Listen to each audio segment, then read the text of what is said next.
Makanya Masya Allah ya, itulah yang menjadikan kami itu sampai di Syamila itu akhirnya akan membuat namanya Syamila Wisdom, berdamai di usia senja. Ini berangkat dari berbagai macam fenomena dan kasus yang kami jumpai. Ada anak, ketika mereka sudah punya pekerjaan, orang tuanya itu merasa kesepian. Orang tuanya itu tidak tahu kematian itu kayak apa. Kalau nanti sakaratul maut itu bagaimana? Kalau nanti sakit berat itu apa yang harus saya lakukan? Banyak orang tua tidak tahu. Anaknya tidak sadar itu. Anaknya hanya mengajak orang tuanya jalan-jalan, makan di restoran. Tidak apa-apa, itu sudah hal yang mulia. Tapi jangan berhenti di situ, di upgrading. Oh, Bapak ini akan berjumpa dengan kematian. Harus kita sampaikan tentang kematian itu apa, kehidupan barzah itu kayak gimana, apa yang akan terjadi kalau mereka nanti meninggal dunia, apa yang terjadi kalau mereka akan mendapatkan rasa sakit, itu kan harus betul-betul diketahui. Selamat datang di channel Langkah Iman Istiqomah. Jangan lupa like, komen, dan subscribe. Dan semoga kita semua mendapatkan ilmu yang bermanfaat. Amin. Tentunya untuk mendapatkan keridhaan dari Allah Subhanahu wa Ta'ala bukanlah sesuatu yang bisa dilakukan secara laduni. Mendapatkan keridhaan dari Allah itu tentunya ada jalan yang harus kita ikuti. Ada metode yang harus kita perhatikan, kita kerjakan, dan kita amalkan pada perjalanan kehidupan kita sampai kita mendapatkan keridhaan dari Allah. Tidak mungkin seorang hamba tanpa ikhtiar, tanpa pengorbanan dia mendapatkan keridhaan begitu saja. Karena sesungguhnya kita sudah diingatkan di dalam salah satu syair, tarjun najata walam tasluk masalikaha fa inna safinata la tajri alal yabas. Tarjun najata, kamu mengharapkan sukses, tetapi kamu tidak menempuh jalannya, tidak memperhatikan pengorbanan dan metode yang kamu berikan ketika ingin mengharapkan kesuksesan, maka sesungguhnya kapal tidak akan pernah berlayar di atas daratan pasir. Dan inilah yang menjadikan kita memahami, kita tahu tidak ada yang membuat kita besar kecuali adalah keridhaan Allah apabila kita peroleh. Dan untuk mendapatkan keridhaan dari Allah, tidak ada yang kita harus lakukan kecuali adalah memberikan pengorbanan, mengikuti cara sebagaimana yang telah diterangkan oleh Rasulullah sebagai manusia yang paling paham tentang Rabb-nya. Ketika Nabi diturunkan kepadanya wahyu, disampaikan kepadanya sunnah, supaya kita tahu bagaimana cara untuk menggapai keridhaan dari Allah Subhanahu wa Ta'ala. Nah, inilah yang menjadikan kita membahas buku 40 karakteristik mereka yang dicintai oleh Allah Subhanahu wa Ta'ala, karena ini merupakan sebuah referensi yang akan menghantarkan kita pada sesuatu yang agung, pada sesuatu yang besar. Dan sesungguhnya sesuatu yang besar dan sesuatu yang agung itu adalah ridhanya Allah. Kita kemarin telah membahas cukup panjang. Pembahasan kita yaitu adalah bagaimana seorang mukmin ketika mereka ingin untuk mendapatkan keridhaan dari Allah Subhanahu wa Ta'ala, bagaimana mereka harus memiliki sebuah karakteristik itu ada yang karakteristik itu pada yang ke-17 adalah mereka yang senantiasa berbakti kepada orang tua mereka. Kita sudah membahas mukadimah. Sebelum kita membahas tentang karakteristik itu, mukadimah yang harus diperhatikan setiap orang tua. Sebelum kita bicara tentang masalah berbakti kepada orang tua, kita sudah membicarakan keutamaan bagaimana kita berbakti kepada orang tua. Kita sudah membicarakan apa yang menjadikan orang mendapatkan halangan dan tidak mampu memaksimalkan berbakti dia kepada orang tua. Maka kita menuju kepada pembahasan yang terakhir, yaitu pembahasan yang keempat. Arti birrul walidain itu semacam apa? Supaya betul-betul kita memahami artinya, maknanya, supaya betul-betul kita mampu menimbang diri kita. Apakah kita ini memang betul-betul sudah birrul walidain kepada orang tua kita? Atau jangan-jangan kita hanya merasa kita sudah birrul walidain padahal kita sebenarnya belum birrul walidain, hanya disebabkan karena kebodohan kita tentang makna birrul walidain itu apa. Karena birrul walidain itu merupakan pintu tengahnya surga, berarti wajib dari kita untuk mengetahui makna birrul walidain itu apa, supaya tidak ada lagi pengakuan-pengakuan kosong, pengakuan-pengakuan fiktif. Orang yang mengaku dia sudah birrul walidain, padahal ketika ditarik kepada makna yang mencakup birrul walidain itu, maka sesungguhnya ternyata dia belum mengerjakan amal dari birrul walidain yang harusnya dia lakukan dan dia kerjakan. Makanya akhirnya kita sering menjumpai sebagian masyarakat kita mendefinisikan bahwasanya birrul walidain itu adalah bagaimana kita memberikan rekening, memberikan nafkah bulanan kepada orang tua kita untuk membayar listrik, untuk membeli air, untuk membiayai kehidupan sehari-hari. Lalu kita merasa dengan uang yang kita kirimkan, uang yang kita transferkan itu sudah mewakili birrul walidain. Seakan-akan hanya itu dan hilang kewajiban-kewajiban yang lainnya. Padahal memberikan nafkah itu salah satu di antara makna birrul walidain, tetapi bukan satu-satunya makna pada birrul walidain. Ini yang harus kita perhatikan. Maka setelah kita paham bahwasanya kita harus menggali apa itu makna birrul walidain yang sesungguhnya, maka apa itu makna dari birrul walidain? Yang pertama yang sudah kita bahas, arti dari birrul walidain adalah ketika kita sebagai dan selaku seorang anak, bagaimana kita berusaha untuk mensolihkan diri kita. Karena kesolihan seorang anak merupakan bentuk birrul walidain dia kepada orang tua. Karena sesungguhnya ketika seorang anak, dia berusaha terus dan tidak pernah bosan untuk berupaya bagaimana menjadikan dirinya menjadi laki-laki atau menjadi seorang wanita, anak yang solih kepada Allah, taat kepada Allah, maka sesungguhnya yang pertama kali akan merasakan manfaat dari kesolihan anak itu adalah orang tua, terutama ketika orang tua sudah meninggal dunia. Ya. Karena sesungguhnya, saya sudah menyampaikan berulang-ulang, karena sesungguhnya tidak setiap doa yang dipanjatkan seorang anak kepada orang tuanya itu secara otomatis diterima sama Allah. Sampai ketika seorang anak betul-betul memiliki karakter dan sifat kesolihan. Barulah ketika dia memiliki karakter dan sifat kesolihan, doanya dia kepada orang tua bisa bermanfaat bagi orang tuanya ketika datang dari anak yang solih, dan bukan hanya sekedar ketika dia menjadi anak, tapi tidak pernah peduli tentang kesolihan pada hidupnya. Makanya kita membaca salah satu hadis yang terkenal, sesungguhnya Rasulullah bersabda, seluruh anak Adam apabila meninggal dunia terputus seluruh amalnya kecuali 3 perkara. Salah satu di antara 3 perkara itu disebutkan oleh baginda Nabi, waladun salihun yataulahu, anak yang salih yang mendoakan orang tuanya. Di mana baginda Nabi menyebutkan pada riwayat itu, Nabi tidak menyebutkan waladun, tetapi Nabi menyebutkan waladun salih, anakmu harus salih. Kalau anakmu nggak salih, maka setiap mendoakan orang tuanya bisa terganggu dengan dosa dari anak itu ketika anak itu tidak betul-betul berusaha meninggalkan dosa-dosa besar dan senantiasa menjadi salih dengan taubat yang dia berikan kepada Allah. Inilah pentingnya bagaimana kita mendidik anak yang salih, dan bagaimana setiap anak menyadari tidak ada kado terindah yang dia bisa hadiahkan kepada orang tuanya kecuali adalah kesalihan dirinya. Makanya saya kemarin mengingatkan, kalau ada di antara kita belum bisa mengumrohkan, belum bisa menghajikan orang tua kita boleh sedih, tapi kesedihan kita tidak boleh berlebih-lebihan.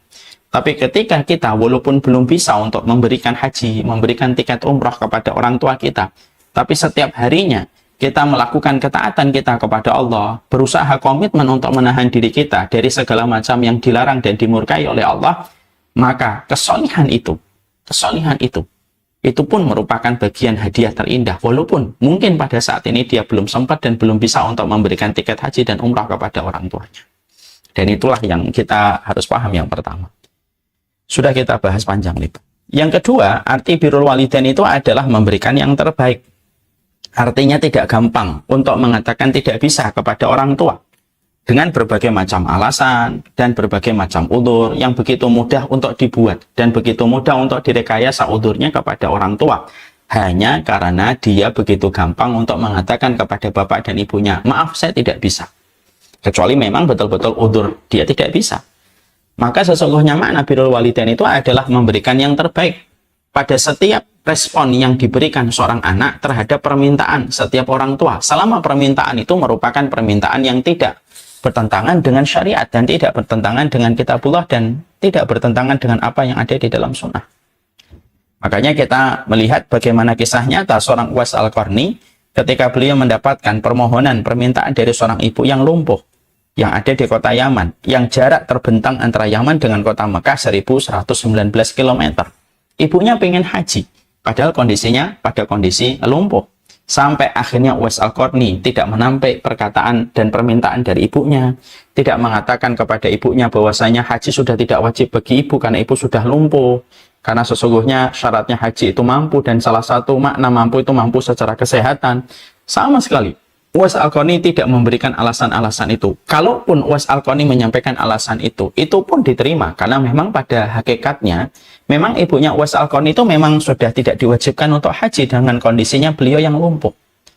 Tapi yang justru dilakukan oleh Uwais Al-Qarni yang menjadikan Allah ridha kepada Uwais Al-Qarni berlatih.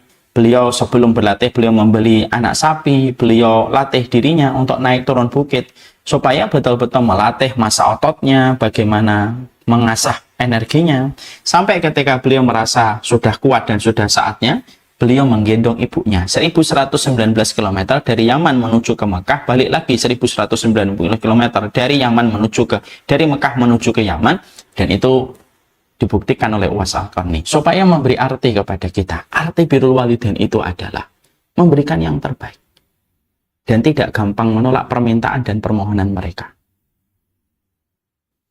Dan itulah baru disebut dengan birrul walidain.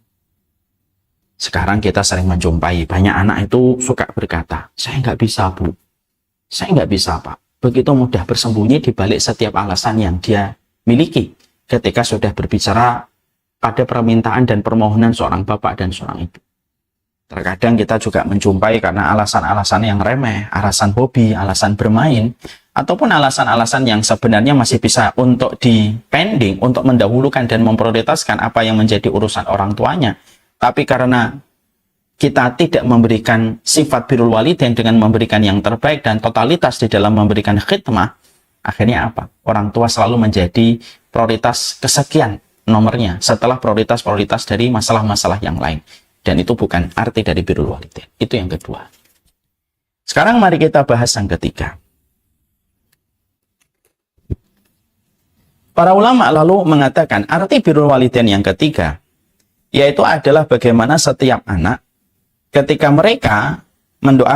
mereka melakukan bakti mereka kepada orang tua mereka, baik orang tua yang masih hidup atau orang tua yang sudah meninggal dunia, bagaimana mereka selalu mengkondisikan lisan mereka dan selalu mengkondisikan pikiran mereka untuk senantiasa mendoakan orang tua mereka setiap waktu dan setiap saat, terutama di waktu yang mustajab untuk mendoakan orang tua mereka. Karena tanda cinta itu adalah menyebutkan namanya di hadapan Allah. Ya. Makanya kita jumpai pada surat Al-Isra ayat yang ke-24. Allah jelas menyampaikan pada ayat ini, wahfid lahuma janahal dhulli minar rahmah wa qur rabbirhamhuma kama rabbayani shaghira. Pada surat Al-Isra ayat yang ke-24, Allah jelas mengatakan bagaimana Allah perintahkan kepada setiap keturunan, setiap anak, rendahkanlah, ya. Rendahkanlah, yaitu kedua sayapmu dengan penuh tanda kasih sayang, dan katakanlah, Rabbirhamhuma kama rabbayani shaghira. Ya Allah, rahmatilah kedua orang tua kami sebagaimana mereka telah menyayangi kami, merahmati kami di waktu kami pada kondisi masih belia. Ini menunjukkan kepada kita bahwasanya makna birrul walidain itu adalah bagaimana kita menyertakan namanya di waktu-waktu yang mustajab ketika kita berdoa kepada Allah. Tanda kejujuran kita di dalam mencintai orang tua kita yang mendoakan. Ketika kita menyertakan nama orang tua kita di dalam sujud, setelah kita zikir habis sujud, setelah kita membaca zikir sujud ketika sedang sujud, lalu kita berdoa, yaitu adalah Rabbana firli wali walidayya walil mu'minin yauma yaqumul hisab. Kita berdoa. Kita sertakan namanya. Ketika kita melewati sepertiga malam yang terakhir, ketika kita melewati bagaimana safar dengan doa mustajab yang Allah berikan fasilitasnya untuk kita. Di semua waktu yang mustajab kita selalu mengingat mereka, mengingat apa yang telah mereka lakukan pada kehidupan kita, dan kita sertakan nama mereka ketika kita mendoakan mereka. Dan itu merupakan salah satu bentuk dari birrul walidain.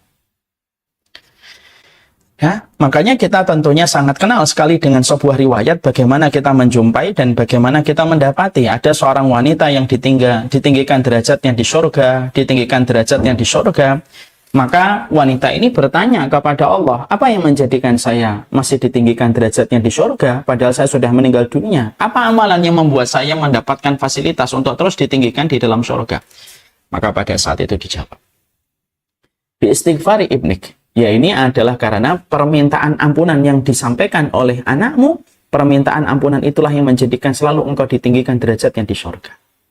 Inilah yang menjadikan akhirnya kita paham tentang masalah ini. Ya. Jadi mendoakan itu merupakan salah satu di antara perkara besar. Karena terutama ketika kita sudah mendapati orang tua kita meninggal dunia, kalau sudah mendapati orang tua kita meninggal dunia, maka sesungguhnya setiap teriakan kita tidak akan pernah terdengar oleh telinga orang tua kita. Setiap isak tangis kita tidak akan pernah nyampe kepada orang tua kita. Tapi setiap lirihnya kita berdoa untuk mereka, walaupun tidak sekeras teriakan dan isak tangis manusia ketika ditinggalkan orang tuanya, doanya itu terdengar oleh orang tua mereka. Itu terdengar oleh orang tua mereka. Dan itulah yang seharusnya kita berikan terus prioritas kita. Mendoakan mereka setiap waktu, mendoakan mereka setiap saatnya. Kita mendoakan mereka setiap waktunya, kita mendoakan mereka setiap saatnya. Karena sesungguhnya itulah perkara yang sampai kepada mereka untuk menunjukkan kepada kita betapa dahsyatnya kekuatan doa dan betapa beruntungnya mereka yang menyadari bahwasanya tidak ada senjata yang paling besar bagi orang yang beriman kecuali adalah doa. Dan doa itu ditujukan kepada orang tuanya. Ya.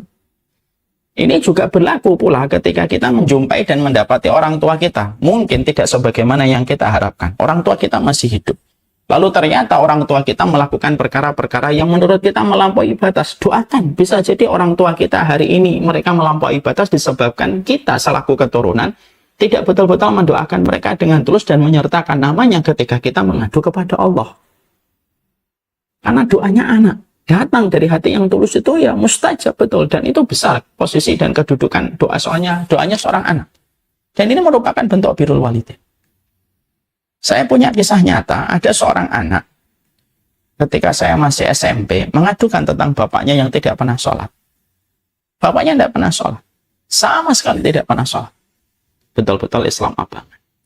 Ketika dia mengadukan tentang bapaknya yang tidak pernah sholat gitu, tidak ada harapan dan tidak ada keinginan beliau kecuali satu, dia ingin melihat bapaknya sholat. Anak-anaknya ikut di TPA, anak-anaknya bisa membaca Al-Quran, anak-anaknya lancar ketika membaca Al-Quran, tapi orang tuanya tidak sholat. Padahal anak-anaknya di sekolah agama, dimasukkan ke taman pendidikan Quran, TPA-nya sama dengan saya.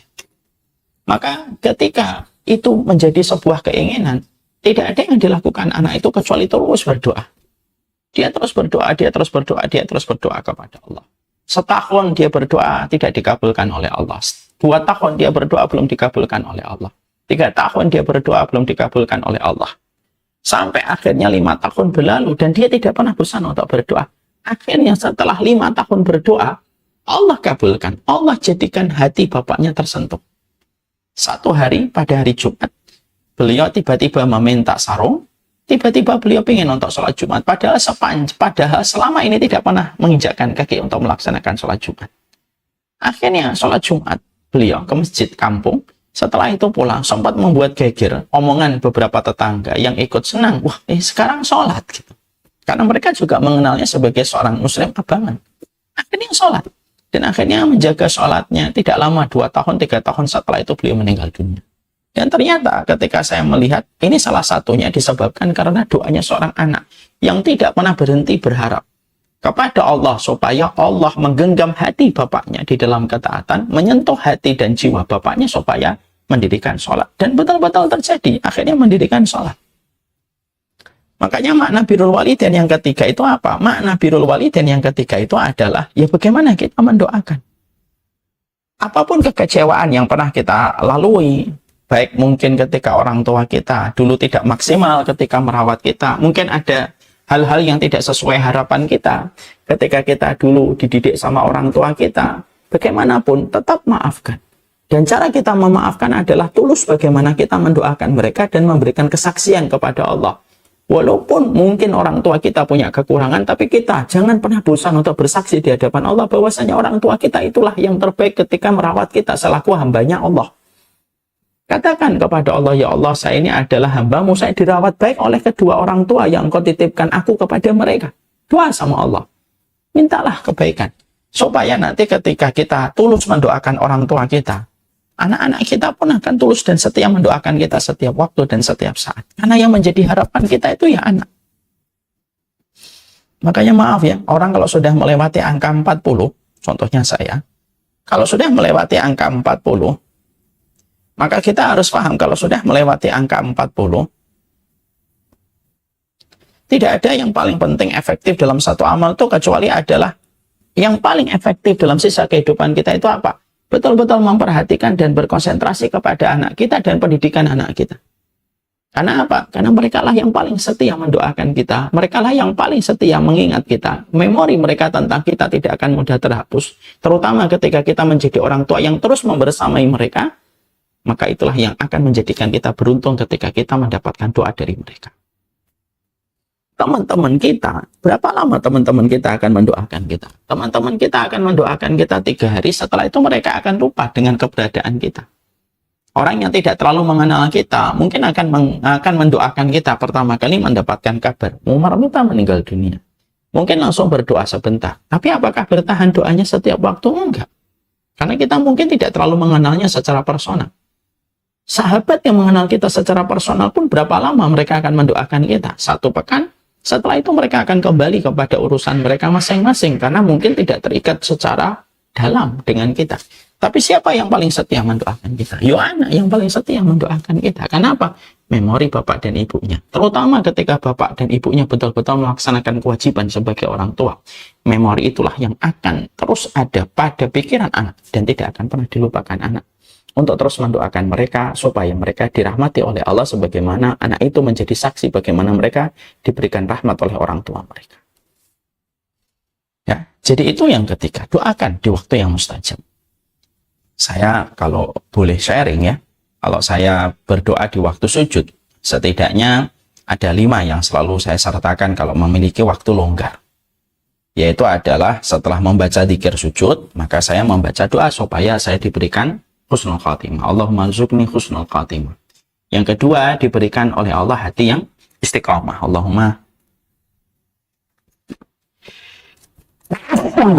Allahumma ya muqallibal qulub tsabbit qalbi ala dinika.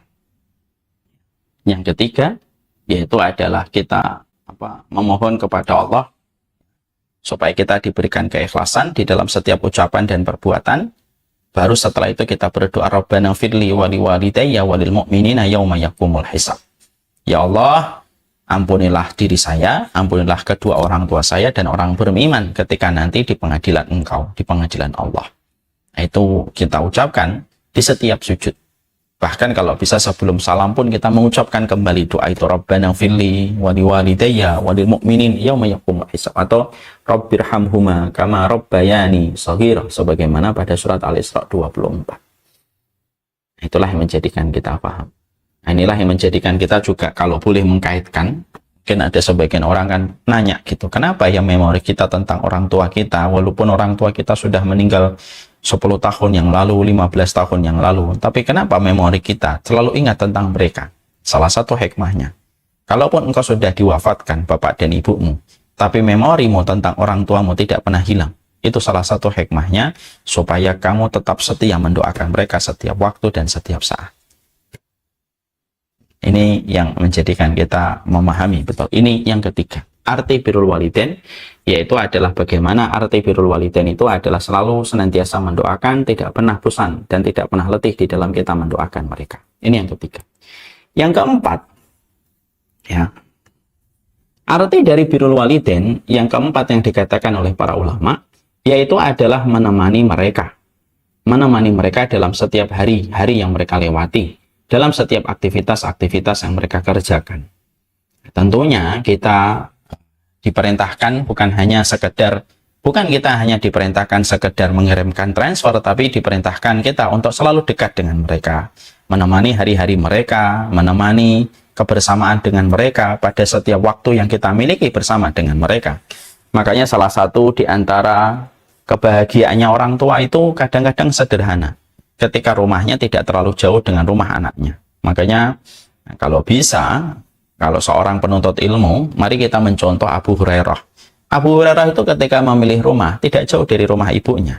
Tidaklah beliau ketika akan mengambil hadis dari Rasulullah, kecuali dia selalu menyampaikan salam terlebih dahulu kepada ibunya. Kalau salamnya sudah dijawab, barulah dia bergegas menemui Rasulullah SAW. Maka sesungguhnya menemani ini merupakan salah satu bentuk birrul walidain. Kadang-kadang orang tua kita tidak terlalu membutuhkan materi, karena mungkin mereka bisa jadi memiliki tabungan-tabungan yang sudah mereka persiapkan di waktu muda untuk menemani mereka di masa tua. Maka yang tidak ada yang paling mereka butuhkan kecuali adalah bagaimana setiap anak itu memiliki empati, memiliki kebersamaan dengan mereka dalam beberapa hal yang bisa menjadikan mereka tidak merasa kesepian di masa senja. Yang paling menyiksa itu sepi. Yang paling menyiksa itu sepi. Itu saya dapatkan perkataan ataupun hal ini saya dapatkan ketika saya banyak bertanya sama orang tua. Setiap saya ketemu orang tua kajian gitu ya, Orang tua itu saya selalu tanya, apa yang paling menyiksa di masa tua? Sepi. Sepi, Ustaz. Sepi itu paling menyiksa. Bapak itu pun pernah saya banyak tanya gitu, apa yang paling menyiksa itu? Sepi, nak. Kalau kamu sudah kajian gitu ya, dulu sebelum pandemi, kamu kadang kajian gitu, baru datang ke Bapak malam atau kadang-kadang datangnya pagi sebelum kajian, maka yang paling membosankan itu rasa sepi. Dan tentunya kita paham betul bahwasanya orang tua kita, maka sesungguhnya sudah mulai tersaring hobinya, sudah mulai tersaring aktivitasnya. Maka sesungguhnya musahabatuhum wa sahibhuma. Maka sesungguhnya kita diperintahkan untuk menemani mereka, lalu membicarakan banyak hal dengan mereka, lalu kita menemani dalam setiap aktivitas yang mereka lakukan, maka itu merupakan salah satu bentuk birrul walidain. Karena apa? Kesepian itu menyiksa bagi banyak orang tua. Kesepian itu menyiksa bagi banyak orang tua. Ini pula yang menjadikan kita akhirnya sekali lagi, mintalah kepada Allah, kalau kita memang seorang anak, mintalah kita kepada Allah supaya kita itu diberikan kesempatan untuk bisa menemani orang tua kita. Profesi, pekerjaan yang kita lakukan, aktivitas yang kita kerjakan itu harusnya tidak bertentangan dengan keinginan kita untuk menemani orang tua kita, supaya kita bisa birrul walidain. Makanya tadi saya sampaikan, orang yang beriman, kalau dia menuntut ilmu, kalau bisa memilih rumah, lokasinya, jangan hanya berdasarkan alasan strategis. Tapi strategisnya orang yang beriman, kalau dia memilih rumah itu setidaknya dua. Pertama, dekat masjid. Yang kedua, dekat orang tuanya. Kalau bisa semacam itu, kalau mampu. Dan itu merupakan bagian ikhtiar yang baik. Saya salut sekali ketika saya pernah melihat di YouTube, ada salah satu artis Indonesia rela meninggalkan Jakarta, lalu pulang ke kampung halamannya, kota kecil, berjualan kecil-kecilan, warung atau restoran gitu. Dan dia tidaklah meninggalkan Jakarta kecuali karena ingin menemani orang tuanya. Ini kan, Masya Allah, ini hal besar ini. Saya yakin orang yang semacam ini tidak akan pernah, perniagaannya ini, yang semacam ini, ketika dia siap menemani orang tuanya, tidak akan pernah dilewatkan oleh Allah kecuali dibeli kontan oleh Allah dengan banyak kebaikan. Karena kita paham kan di dalam surat Maryam ayat yang ke-32, wa barram biwalidati walam yaj'alni jabbaran syaqiyya. Dan karena aku baik kepada orang tuaku, maka dijadikan aku tidak celaka dan dijadikan aku tidak kasar. Karena orang yang mereka selalu menemani orang tuanya, di waktu-waktu yang dia bisa berikan ketika dia dekat dengan orang tuanya, pasti semua waktu yang kita berikan kepada orang tua justru tidak akan pernah mengurangi waktu kita, tapi justru menambah kualitas waktu kita. Karena yang memiliki waktu itu Allah. Yang menggenggamnya Allah. Allah bisa mempercepat, Allah bisa melambatkan. Dan tidaklah satu investasi yang terbaik kecuali adalah orang tua. Ada motivator itu yang bilang begini. Investasi itu ada beberapa hal. Ada investasi ilmu, ada investasi teman, tapi ada investasi yaitu berbuat baik kepada orang tua. Karena memang menemani orang tua itu tidak akan pernah ngurangin waktu kita. Karena bisa jadi ada orang yang merasa kurang dengan waktunya, ya karena dia tidak memberikan waktu terbaiknya kepada orang tua ataupun memperhatikan dan empati kepada orang tuanya di masa-masa senjanya. Dan kita harus ingat, setiap kita menemani orang tua kita, semakin bertambah umurnya, semakin bertambah pula kelipatan pahalanya. Orang yang menemani orang tua, anak yang menemani orang tua di usia orang tuanya 50 tahun itu berbeda ketika anak menemani orang tua usianya 60 tahun, itu sudah beda. Anak yang menemani orang tuanya di usia 60 tahun itu berbeda ketika dia menemani orang tuanya di usia 70 tahun, itu berbeda. Semakin tua, semakin sepuh, semakin besar kelipatan-kelipatan pahala yang didapatkan bagi setiap anak yang mereka memberikan khidmah dan memberikan birrul walidain, salah satunya musahabah, yaitu menemani mereka. Ini bukan berarti nanti tidak kerja, bukan berarti kita tidak mengambil aktivitas. Tidak, dia tetap mengambil aktivitas, dia tetap bekerja. Tapi tetap ada waktu yang dia berikan kepada orang tua.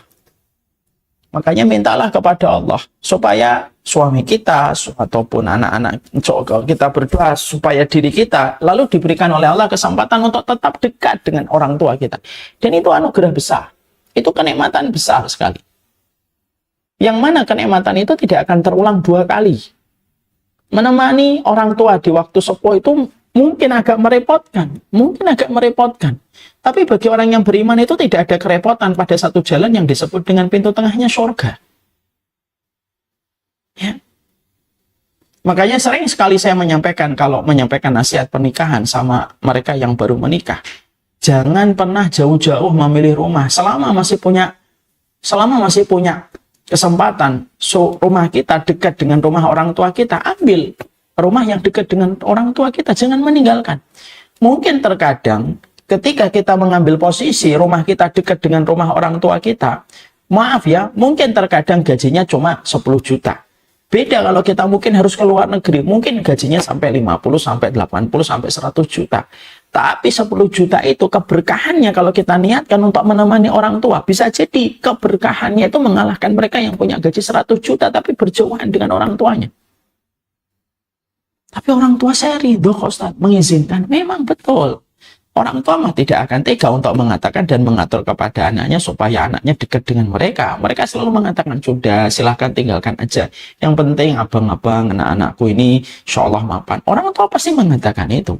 Kita kan selaku orang tua juga sering mengatakan itu sama anak. Udah makan aja. Abi nggak lapar? Enggak. Padahal kita lapar. Kita kan sekarang sudah jadi orang tua. Makanya akhirnya di situ kita menjumpai bagaimana kita mencontoh dari riwayatnya Abu Hurairah. Abu Hurairah itu Masya Allah. Abu Hurairah itu memilih rumah yang tidak berjauhan dengan rumah ibunya. Dan itu pula yang dilakukan oleh Ibnu Umar. Ibnu Umar itu memilih rumah yang tidak berjauhan dengan rumah ibunya. Makanya hampir-hampir Ibnu Umar itu selalu makan bersama dengan ibunya. Untuk menemani ibunya. Makanya ada satu riwayat, Ibnu Umar kalau sedang makan bersama ibunya, dia tidak pernah mau makan bareng sama ibunya. Tidak pernah mau makan bareng satu piring dengan ibunya.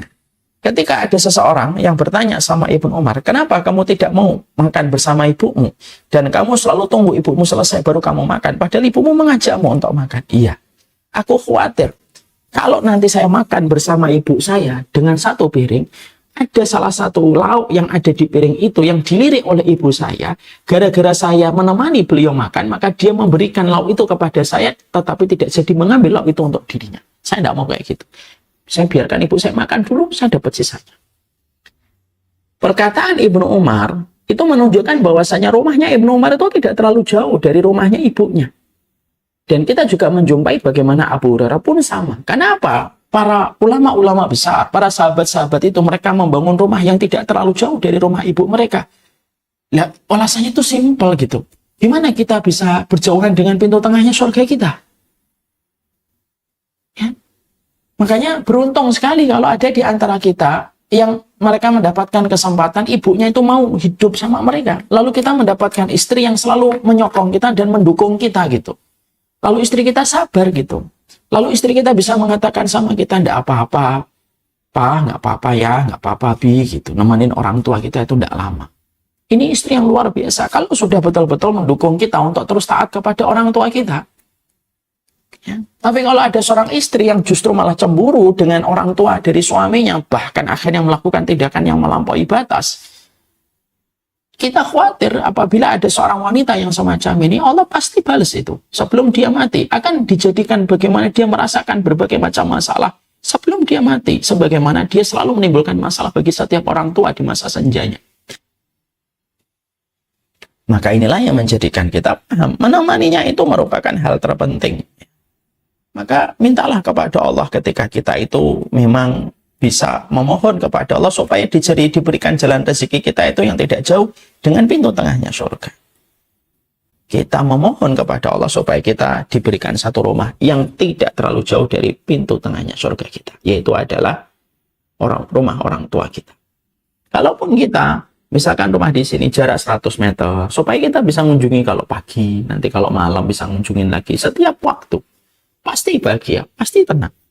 Apalagi ketika kita sudah memiliki anak yang menjadi cucu dari orang tua kita, pasti orang tua kita senang ketemu cucunya. Dan itu obat bagi mereka. Itu obat bagi mereka. Ya. Saya ngerasain betul bagaimana seorang bapak, ketika beliau mendapati cucu, itu obat luar biasa untuk beliau. Namanya orang tua, ketemu cucu itu senang sekali. Makanya alangkah menderitanya orang tua kita, kalau ketemu kita itu harus 2 tahun sekali, harus 3 tahun sekali. Ketemu kita itu harus 1 tahun sekali.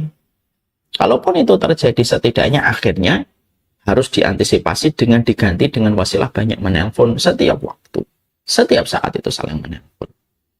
Karena itu merupakan salah satu bentuk khidmah terbaik kita kepada orang tua kita. Yaitu adalah yang keempat, menemani mereka di usia senja. Karena yang paling menyiksa manusia ketika di usia senja adalah kesepian. Ini yang keempat. Yang kelima, para ulama lalu menerangkan kepada kita makna dari birrul walidain.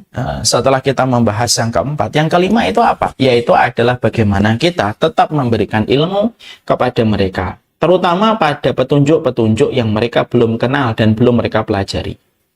Kita harus jujur bahwasanya orang tua kita apabila bukan dari keluarga yang paham tentang syariat, mungkin orang tua kita ini memiliki banyak kekurangan, terutama dalam masalah pengetahuan dan referensi tentang masalah sunnah.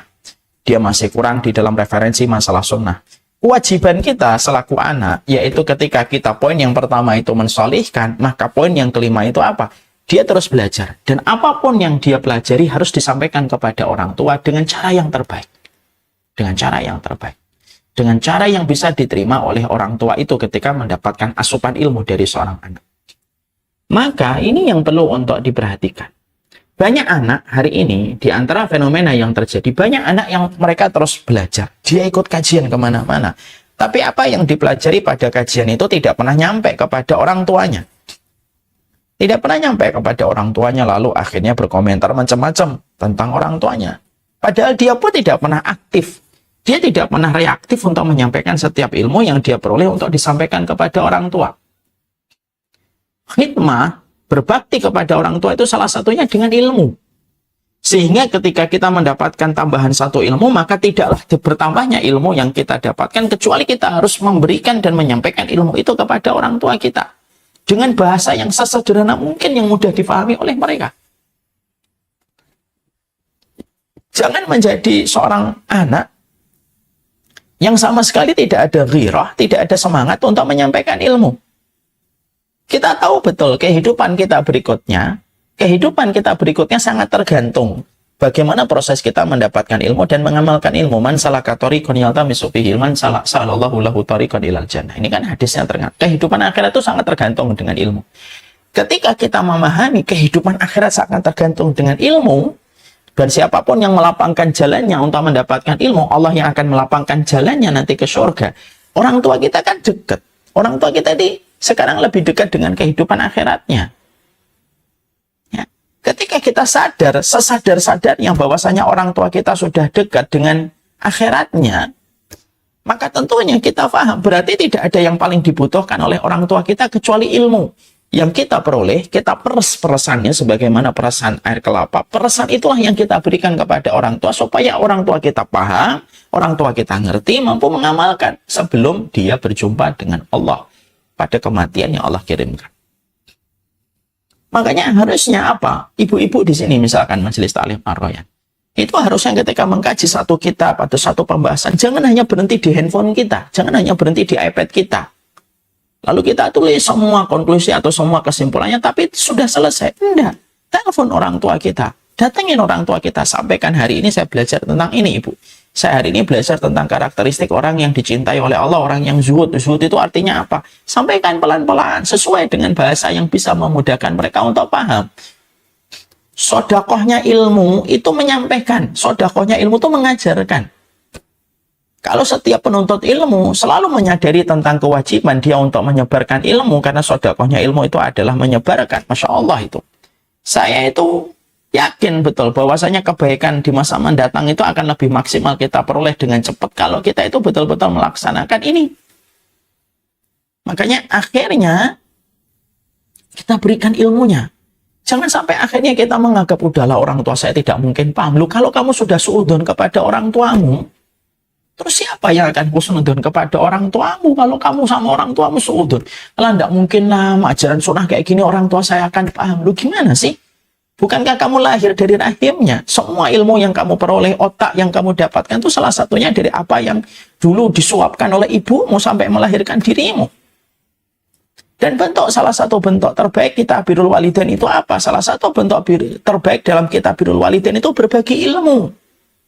Kita sampaikan tentang masalah sholat ba'diyah, sholat qobliyah, sampaikan apa yang menurut kita penting untuk diketahui sama orang tua kita. Kita sampaikan kepada orang tua kita, supaya orang tua kita mendapatkan petunjuk sebelum dia berjumpa dengan kehidupan barzah, di mana kehidupan barzah dan kehidupan akhirat itu sangat tergantung bagaimana tercukupinya mereka dalam masalah ilmu yang berkaitan tentang akhirat.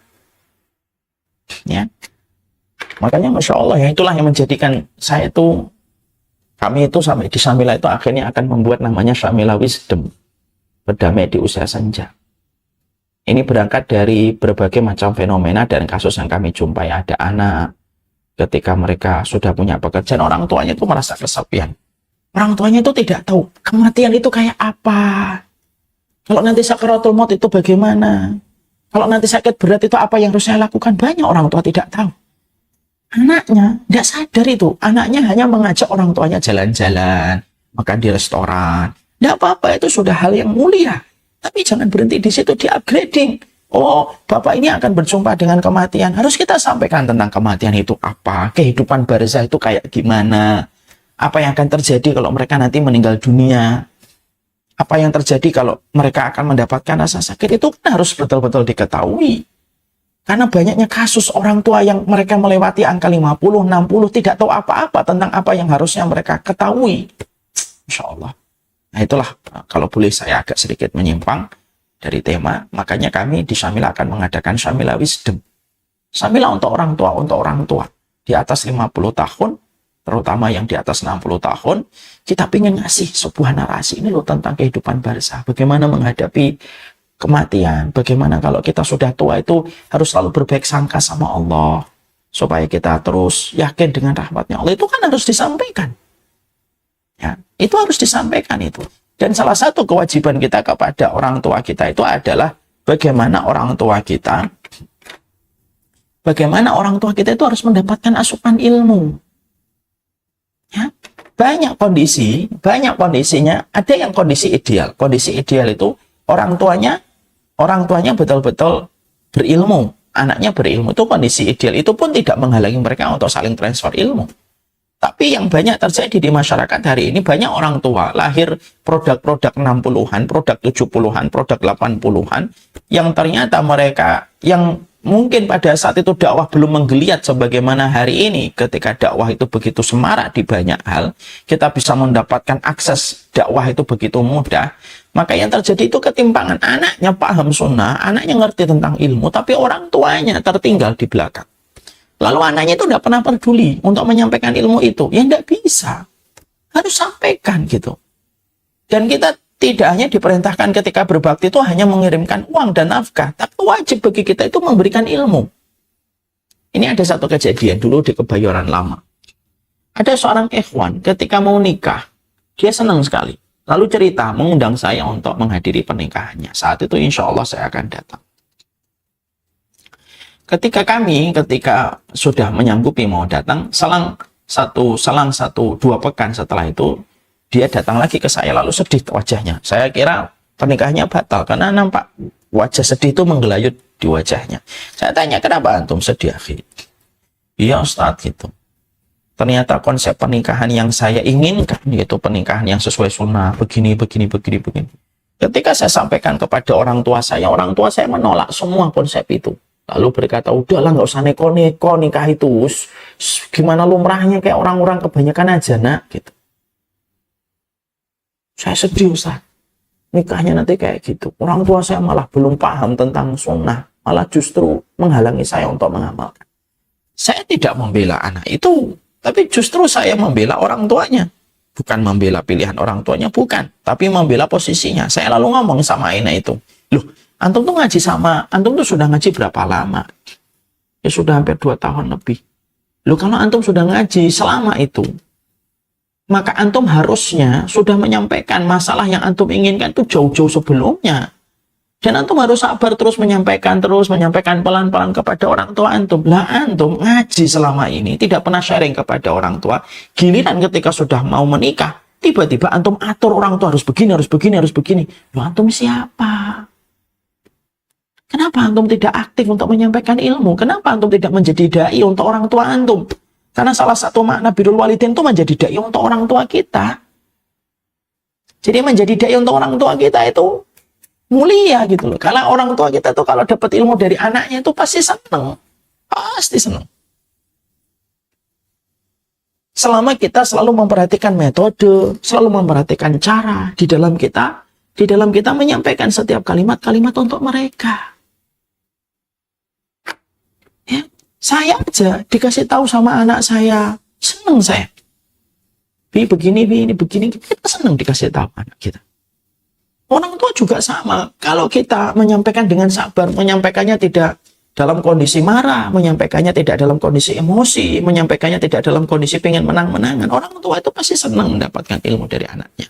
Dan itu makna birrul walidain. Kenapa? Karena kita tahu tidak ada mata uang dalam kehidupan kelak di akhirat kecuali mata uang yang berlaku pada kehidupan di akhirat itu mata uang ilmu yang dipraktekkan pada kehidupan. Sampaikan ilmu. Hari ini belajar apa? Antum-antum yang ada di sini, yang berkumpul di sini. Antum-antum hari ini belajar apa? Oke. Kita memang hari ini belajar ini. Telepon orang tuanya. Kalau memang kita masih berjauhan, telepon orang tuanya, sampaikan ilmunya. Dan itu akan menjadi sebuah keberkahan besar yang kita akan peroleh dan kita dapatkan untuk itu. Makanya inilah yang menjadikan kita memahami betul. Salah satu di antara makna terbaik yaitu adalah kita berbagi ilmu. Saya masih ingat sekali gitu. Saya dulu ketika saya dapat ini dari seorang ulama, makna birrul walidain itu salah satunya berbagi petunjuk keilmuan gitu. Saya mencoba kalau ada satu materi yang baru, selalu saya sampaikan kepada ibu dan bapak dulu. Ya, contoh nih, saya masih ingat terakhir kali itu. Ibu meninggal dunia hari Ahad, malam, Senin dini hari. Hari Sabtu, saya itu menyampaikan kajian tentang satu kajian, arti berkah pada hidupmu. Ini materi yang dulu saya baca dari perkataan Ibnu Rajab, ini sudah lama, sekitar 8 tahun yang lalu. Atau 7 tahun lalu wafat. Maka pada saat itu, Insya Allah ya, saya ngontak ibu, Bu, nanti ada materi baru, Bu. Oh ya, nak, apa materimu hari ini yang baru? Arti berkah. Wah, bagus tuh, arti berkah itu apa ya? Ya nanti kita bahas. Ya, saya ngajar, handphone, saya buka. Suaranya terdengar. Nah, semoga Allah merahmati ulama yang menyampaikan ilmu ini sampai saya mengamalkannya. Maka itulah salah satu di antara hadiah terbaik. Maka inilah yang menjadikan kita memahami salah satu makna terbaik di dalam kitab birrul walidain itu adalah berbagi ilmu. Ya. Ini merupakan salah satu di antara metode kita di dalam memahami konteks kita di dalam kitab birrul walidain. Ini merupakan perkara yang keempat. Yang kelima, yaitu adalah bagaimana kita. Kenapa? Oh, yang keenam sekarang. Sekarang yang keenam. Arti dari birrul walidain yang keenam itu adalah bagaimana ketika kita memberikan makna birrul walidain kita kepada orang tua kita. Yang keenam itu adalah bagaimana kita memberikan nafkah yang terbaik untuk mereka. Tentunya ini merupakan bagian dari hal yang sudah difahami oleh sebagian besar anak hari ini. Makna birrul walidain itu yang memberikan nafkah yang terbaik untuk orang tuanya. Kita berikan nafkah. Bagi siapapun yang hari ini masih pelit kepada orang tuanya, satu, istighfarlah dan tobatlah kalian kepada Allah ketika kita masih pelit kepada orang tua kita. Yang kedua, pahami satu riwayat yang disampaikan oleh Rasulullah SAW. Anta wa maluka li abika. Kamu dan seluruh hartamu itu milik orang tuamu. Ya. Jadi pada dasarnya harta kita itu yang miliknya orang tua kita, sebagaimana yang ditegaskan oleh Nabi. Anta wa maluka li abika. Kamu dan seluruh hartamu itu yang milik orang tuamu. Jadi misalkan secara hitung-hitungan dohir ya pada hadis ini, antum punya mobil 2, punya rumah di Jakarta, itu ya sebenarnya kalau orang tua kita minta, ya harus dikasih. Kamu punya uang berapa, nak? 3 miliar, Pak. Rumahmu di mana? Di Jakarta. Ya sudah, saya ambil semua ya. Kalau ada yang ekstrim kayak gitu, harus dikasih. Secara hukum fikih, maka benar. Permintaan itu tidak boleh ditampik. Karena memang seluruh dari harta kita itu milik orang tua kita. Makanya maaf ya, kalaupun ada kasus ekstrim, naudzubillah min dzalik, ini secara tinjauan fikih hukum. Ada orang tua bunuh anak, dalam Islam itu tidak bisa dikisos. Dia memang tetap ditangkap, dia harus dimasukkan penjara karena bunuh anak, tapi tidak bisa dikisos di dalam hasanah hukum Islam. Kenapa tidak dikisos? Seakan-akan orang tua itu memiliki, seakan-akan jiwanya anak itu ya di genggaman orang tuanya. Makanya tetap mereka mendapatkan hukuman yang keras dan tegas karena bunuh anak, tapi tetap tidak bisa dikisos. Padahal pembunuhan-pembunuhan yang lain itu kalau membunuh ya balasannya dibunuh. Itu menunjukkan kepada kita bahwasanya hatta apa yang ada di kita, apapun yang kita miliki, itu semuanya itu pada dasarnya kalau orang tua kita minta harus dikasih. Makanya akhirnya bukan hanya sekedar memberi nafkah, tapi memberikan nafkah yang terbaik. Dan tidaklah seseorang ketika mereka memberikan nafkah yang terbaik kepada orang tuanya, kecuali pasti diganti oleh Allah. Pasti diganti oleh Allah. Nah, saya dapat kisah itu banyak tentang masalah ini. Ada salah satu ikhwan, dia kerja di bagian jasa IT. Maka dia mendapatkan permintaan dari orang tuanya. Orang tuanya itu kepepet banget, minta uang sama beliau. Saat itu di rekening beliau cuma 500.000. Di rekening beliau 500.000. Di rekening saya Ustaz cuma 500.000. Ibu WA saya, minta uang, nak. Ternyata ibu butuh banget ini, nak. Gitu. Nah, saya lagi awal-awal pandemi sepi saja, tinggal 500.000. Saat itu saya mau ngomong gitu, Bu, uang saya tinggal 500.000, ibu separuhnya saya ya gitu. Saya nggak tega gitu kalau hanya ngasih 250. Saya ngomong sama istri saya, boleh nggak kita kasih 500.000? Nanti kita gimana, Pak? Allah yang ngatur lah untuk kita, insya Allah. Yes, bismillah. Istri alhamdulillah, istri yang menerima. Salah satu di antara ciri wanita saleh. Akhirnya 500.000 dikirim, ditransfer untuk ibunya. Lu nggak sampai 24 jam, malamnya tiba-tiba ditelepon sama satu kantor, di mana kantor itu meminta proyek sama beliau untuk mengerjakannya. Dan biasanya SOP-nya itu dibayar setelah pekerjaan selesai. Tapi entah kenapa, dan Allah yang pasti tahu tentang semua yang terjadi pada hati manusia, maka beliau pemilik dari perusahaan ini yang meminta proyek kepada ini, itu mengatakan, udah mas, saya nggak bayarnya, saya transfer sekarang aja gitu. Pada saat itu orang itu bilang, maaf Pak, kebiasaan kita nanti dikirim setelah selesai. Nggak usahlah kelamaan, takutnya dipakai yang lain, saya transfer aja, minta nomor telepon, minta nomor rekeningnya, saya transfer. Padahal proyeknya aja belum dikerjain. Ini kisah nyata ini. Kisah itu kan terkadang menambah makna pada apa yang kita pelajari dalam syariat. Karena apa? Kisah-kisah itu yang akan membangkitkan hati kita. Ada salah satu orang di daerah Jakarta Selatan, tidak jauh dari Dharma Wangsa. Beliau pernah cerita, ada orang kaya raya di daerah itu.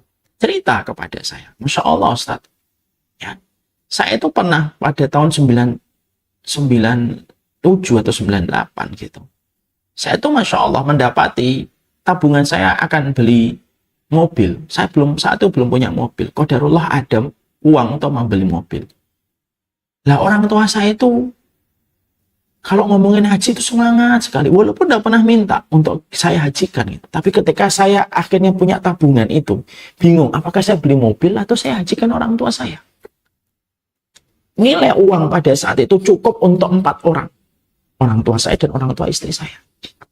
Akhirnya saya ngomong sama istri saya, udahlah bismillah ya. Jadiin mobil untuk orang tua kita bertemu sama Allah, jadi tamunya Allah supaya mereka haji kita tetap naik seadanya aja gitu. Ya nggak apa-apa, bismillah. Uang yang ada di tabungan dibelikan tiketnya untuk melaksanakan haji pada tahun itu. Setelah mereka pulang haji, insya Allah ya, beliau itu dapat project dan tender yang jauh ratusan kali lipat daripada uang yang beliau berikan kepada orang tuanya untuk dihajikan. Ini kisah nyata, menambah makna supaya kita menikmati betul apa yang kita dapatkan dari penjelasan Allah Subhanahu wa taala, ya. Makanya Masya Allah, inilah yang menjadikan kita memahami betul.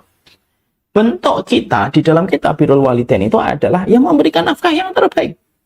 Berikan nafkah yang terbaik. Ya. Jangan hanya sekedar sisa, tapi betul-betul berikan nafkah itu yang terbaik untuk mereka. Tidaklah apapun nafkah yang kita berikan kepada orang tua kita, kecuali Allah yang melihat langsung, Allah yang menggantinya langsung, dan Allah ketika menggantinya, di dunia diganti, di akhiratnya diganti. Dan itu janji dari Allah. Itu yang kedua. Ya. Dan itu makna birrul walidain. Kemudian yang terakhir, arti dari birrul walidain yang terakhir itu apa? Arti dari birrul walidain yang terakhir adalah bagaimana kita berkata-kata yang lembut, tidak pernah menyombongkan diri kita, tidak pernah menyombongkan diri kita di hadapan orang tua kita. Makanya kan kata Allah, wahfid lahuma janahadzulli minar rahmah, yaitu rendahkanlah kedua sayapmu. Artinya, jangan dibanggakan doktormu, jangan dibanggakan gelar ustadzmu, jangan dibanggakan hafid Qur'anmu, jangan dibanggakan ownermu, bisnismu, nilai kontrakmu. Kalau sudah di depan orang tua, rendahkanlah. Kita tetap akan menjadi anak bagi orang tua kita, dan kita tetap selalu akan dianggap kecil oleh orang tua kita, karena merekalah yang melahirkan kita, karena merekalah yang menggendong kita pertama. Kalau kamu dokter, tidak usah kamu ngomong di depan bapak ibu, rendahkanlah dokter.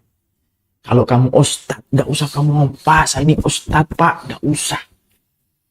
Buang gelar ustadzmu, buang gelar doktormu, buang gelar apapun kalau sudah di hadapan orang tua kita. Kita hanyalah budak di hadapan. Berkata-katalah yang lembut, bersikaplah yang terbaik. Seorang Ibnu Umar tidak pernah mau makan bareng bersama ibunya.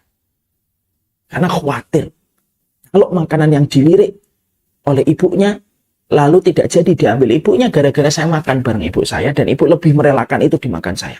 Saya menganggap itu sudah dalam kondisi durhaka kepada orang.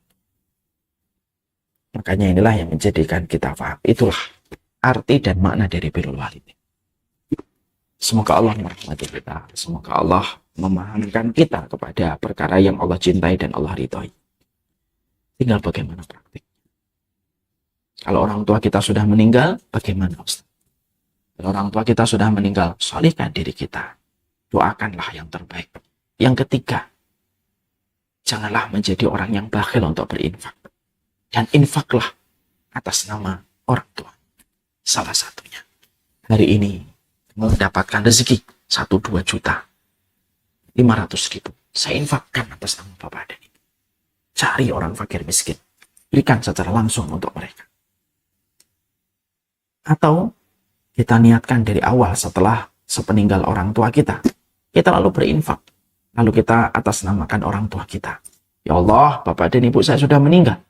Apapun infak yang datang dari saku saya dan rekening saya, ya Allah. Untuk saya dan keluarga, untuk menjaga keluarga saya dari bala. Salah satunya pula untuk orang tua saya. Bangunkan masjid untuk orang tua kita. Kalau tidak mampu, bangunkan musola. Kalau tidak mampu, bangunkan kelas di pondok untuk anak kita, untuk orang tua kita. Berikan wakafnya supaya terus berjalan. Alirkan air. Cari mana itu tempat air yang mengalirkan air. Gali air atas nama orang tua kita. Maka itu akan nyampe pahalanya untuk mereka. Harta itu dari Allah. Tapi pasti diganti oleh Allah. Apalagi kalau kita niatkan orang. Sallallahu ala nabiyina Muhammad. Walhamdulillahirabbil alamin. Berarti sifat yang ke-17 sudah selesai. Kita akan lanjutkan sifat yang ke-18. Sifat yang ke-18 itu apa, Ustaz? Yaitu karakteristik mereka yang dicintai oleh Allah, yaitu adalah mereka yang saling mencintai karena Allah. Sifatnya gimana saling mencintai itu karena Allah? Banyak orang yang hari ini suka tertipu dengan pengakuan dirinya. Saya mencintai karena Allah. Padahal dia mencintai karena golongannya. Bukan karena Allah. Tapi karena orang yang dia cinta itu ya karena golongannya dan kelompoknya. Terus gimana makna pada mencintai karena Allah? Itulah yang akan menjadi pembahasan kita pada pertemuan kita berikutnya. Wassalamualaikum warahmatullahi wabarakatuh. Walhamdulillahirabbil alamin. Saya serahkan kembali kepada Bu Finya.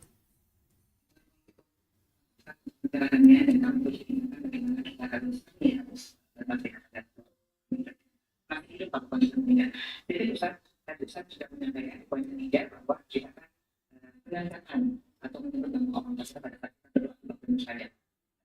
Kemudian saya mau Ustaz menginformasikan juga kepada kami doa kita kepada orang tua tadi, seperti di surat Al-Ibrahim dan Al-Isra. Kemudian saya ingin menginformasikan ini Ustaz, yang misalnya ini banyak juga orang yang sering dengan kirim hadiah dengan hadiah ke orang tua kita, gitu ya. Sering-sering itu tandanya dari hadiah kita kepada orang tua dan kemudian al-Fatihah. Nah, bagaimana kedudukan doa yang pasti usahakan apakah itu juga seperti hadiah juga kepada orang tua kita sudah wafat atau tidak usahakan? tentang terciptaan orang tua pada saat waktu dia merasa kesepian tadi saat yang besar berdiskusi dengan agenda yang besar merasa kesepian itu adalah pasti apakah ada lihat-lihat dari Rasulullah bagaimana mengatasi kesepian itu Ustaz pada saat mungkin supaya tidak ada dari Bagi orang tuanya atau gimana, Om? bagi orang tuanya lihat-lihatnya gimana dalam menghadapi kesepian sendirian tadi itu apakah ada lihat-lihat untuk menghadapi kesendiriannya dia itu tadi, Ustaz? Oh gitu. Iya. Yang pertama, kita sampaikan tentang bagaimana memberikan pahala Al-Fatihah untuk orang tua kita. Tentunya, kalau kita memahami tentang konteks ini tidak lepas dari perbedaan para ulama. Bahwasanya, para ulama itu mereka berbeda pendapat tentang masalah apakah membacakan hadiah Al-Fatihah itu nyampe atau tidak nyampe. Maka dalam beberapa riwayat dari madhabnya Imam Syafi'i mengatakan itu tidak nyampe. Tetapi kalau kita melihat kepada beberapa pendapat-pendapat yang lainnya, kita akan menjumpai bahwasanya beberapa ulama mengatakan memberikan hadiah Al-Fatihah kepada orang tua itu nyampe. Karena ihda'ul mayyit, memberikan hadiah bacaan Quran kepada mayit, salah satunya dari madhabnya Imam Ahmad bin Hambal itu nyampe. Maka kalaupun kita akhirnya mengetahui di antara literasi para madhab klasik dari para salafus salih mereka berbeda pendapat ya, maka silahkan memilih pendapat yang terkuat menurut apa yang kita gali dan apa yang kita dapatkan. Dan tidak boleh bagi kita untuk gampang menyesatkan pada perbedaan-perbedaan pendapat yang semacam ini ya. Karena sesungguhnya kita harus paham bahwasanya dalam pendapatnya Imam Ahmad bin Hambal yaitu Hambali, bahwasanya beliau termasuk salah satu ulama yang mengatakan dan berpendapat bahwasanya membacakan Al-Fatihah itu merupakan salah satu kebiasaan sunnah. Saya di dalam satu keterangan yang pernah saya baca, bahwasanya Imam Ahmad itu termasuk yang memberikan sebuah keterangan bahwasanya kalau kita memasuki area kuburan maka disunahkan untuk membaca Al-Fatihah. Itu termasuk di antara madhab yang ada di dalam madhabnya Imam Ahmad bin Hambal. Ala kulli hal, ya, Imam Syafi'i mengatakan tidak sampai, Imam Ahmad mengatakan sampai. Ini satu khilaf yang ada di antara para ulama. Sikap yang terbaik seorang thalibul ilmi ketika menyikapi perbedaan para ulama, ya kalau perbedaan katakan perbedaan.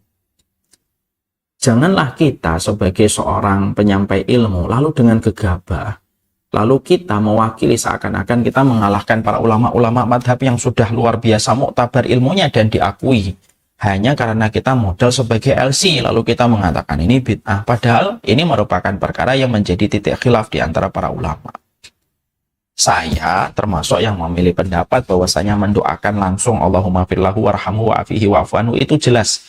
Tidak ada perdebatan dalam masalah itu. Dan lebih baik kita keluar dari titik khilaf menuju kepada apa yang kita sepakati, yaitu mendoakan untuk orang tua kita. Tapi kalaupun ada yang mengatakan saya mengambil pendapat Imam Ahmad mengatakan bahwasanya menghadiahkan pahala bacaan Al-Fatihah itu nyampe, ya silahkan, tidak apa-apa. Itu bukan masalah yang perlu kita bentur-benturkan dan tidak pula menjadi masalah yang perlu kita pertajam sampai akhirnya menyebabkan pertikaian. Kecuali pendapatnya memang jelas-jelas berbeda. Misalkan bagaimana kalau kita melakukan ritual-ritual kesyirikan di tempat orang tua kita ketika kuburannya dia sudah meninggal dunia. Kalau sudah semacam itu, itu tentunya sudah melampaui batas dan keluar dari titik khilaf para ulama. Ya, itu yang pertama tentang masalah itu. Sekarang yang kedua, gimana setiap orang tua untuk mengatasi kesendirian? Ini yang penting. Makanya kalau kita mendapati orang tua kita sudah mulai kesepian, kita selaku anak yang harus membuat agenda dan jadwal yang bisa menjadikan mereka itu tidak tersiksa lagi dengan rasa kesepian itu. Makanya ya, tadi saya menyampaikan kalau kita mampu menjadikan rumah kita dekat dengan rumah orang tua kita itu jauh lebih baik. Jauh lebih baik. Karena orang yang paling diharapkan setiap orang tua itu ya anak. Itu pasti anak. Saya masih ingat sekali Bapak ketika beliau lepas dari ICU keluar. Yang paling dicari ya saya. Memang itu fitrah. Mau diapain itu fitrah. Dan kita harus paham fitrah itu. Dan kita harus bisa memberikan prioritas itu. Nah, bagi orang tua kalau mereka merasa sendirian, ya ini tentunya Kalau dia merasa kesendirian, ya tentunya dia bisa mencari aktivitas. Tapi kalau memang sudah lemah, ya harus menuntut setiap anak itu paham tentang kondisi orang tuanya. Kalau saya ya berusaha betul bagaimana kalau kita bisa dekat ya dekat, mendatanginya. Kalau saya boleh berpesan, jangan jauh-jauh dari rumah orang tua kita. Demi Allah itu. Tidaklah seseorang yang dekat dengan orang tuanya kecuali pasti ada banyak keberkahan yang akan didapatkan. Allah alam bisa. Ya, barakallahu Ustaz. Satu lagi Ustaz, kalau misalnya ada anak ya, dia memusuhi atau tidak menanyakan kabar orang tuanya sama sekali. Ini anaknya udah umur 25 tahun, terus qadarullah juga anak-anaknya ini tidak berdomisili di Indonesia.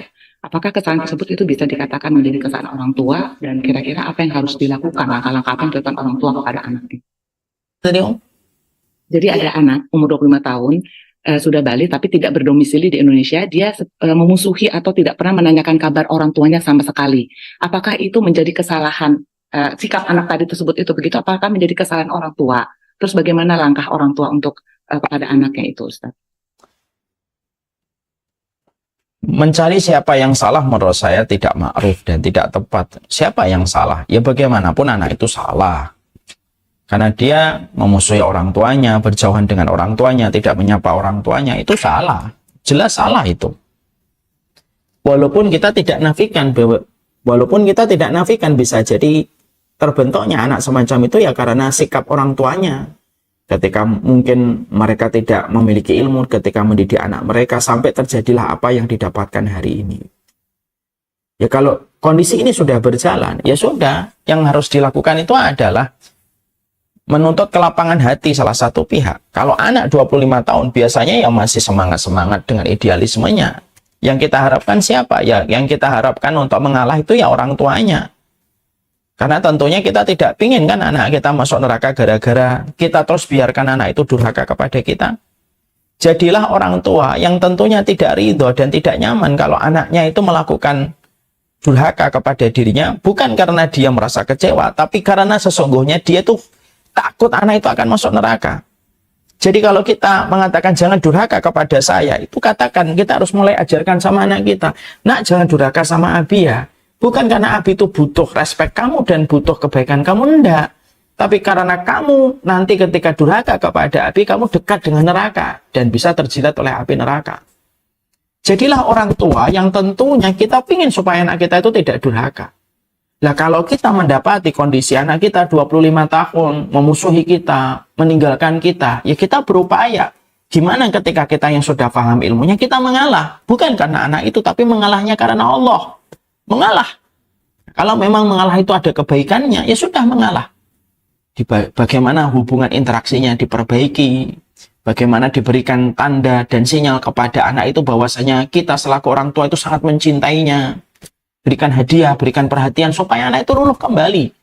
Supaya anak itu hatinya melembut kembali. Supaya akhirnya dengan kelembutan yang dia dapatkan dari orang tua bisa menjadikan dia bisa memperbaiki kualitas dia kepada orang tuanya. Kadang-kadang kita harus begitu. Yang tahu ilmu yang harus lebih ngalah. Ya konsekuensinya kita tahu ilmu itu apa? Ya harus lebih sabar. Kamu ngerti ilmunya kok. Dan ilmu itu menuntut kita lebih sabar. Nggak ada ilmu yang tidak menuntut sabar. Ilmu itu selalu menuntut lebih sabar. Kalau kamu jadi istri, kok paham ilmunya, berarti kamu harus lebih sabar. Ketika menghadapi suamimu, ketika kamu merasa suamimu belum tahu ilmunya. Kalau kita suami merasa tahu ilmunya, berarti konsekuensinya itu apa yang paling dekat? Ya kamu harus lebih sabar untuk menghadapi istrimu ketika dia menurutmu belum tahu ilmunya. Ilmu selalu menuntut kesabaran kita. Orang tua yang tahu ilmu harus lebih sabar dari orang tua yang tidak tahu ilmu. Nah, terutama ketika orang tua dalam kondisi ini yang bertanya, saya khusnul dan orang tuanya paham ilmu, sudah ngalah dulu. Mungkin dengan kita mengalah, bukan karena kita ingin memanjakan anak kita, enggak. Mengalah itu cara untuk melembutkan hati yang cenderung keras. Api dibalas dengan api, pasti yang terjadi kebakaran. Tapi api harus dibalas dengan air yang menyejukkan. Supaya air itu memadamkan bara api dan amarahnya. Dan itu yang kita harus paham.